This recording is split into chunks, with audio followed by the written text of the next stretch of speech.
غربت کیوں آتی ہے؟ حضور اکرم صلی اللہ علیہ وآلہ وسلم نے فرمایا، غربت کے 14 اسباب ہیں۔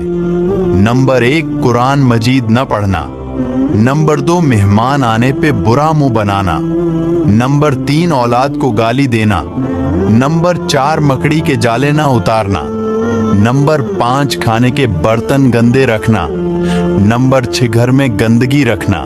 نمبر 7، ٹوٹے برتنوں میں کھانا کھانا۔ نمبر 8، پانی بغیر ڈھانپ پہ رکھنا۔ نمبر 9، برے خیالات سوچنا۔ نمبر 10، اندھیرے میں کھانا۔ نمبر 11، سوالی کو خالی ہاتھ لوٹانا۔ نمبر 12، گہڑے سے منہ لگا کر پینا۔ نمبر 13، سورج نکلنے کے بعد سونا۔ نمبر 14، بستر پر کھانا کھانا۔ اس ویڈیو کو دوسروں تک ضرور شیئر کریں، کیونکہ دین کی بات پھیلانا صدقہ جاریہ ہے۔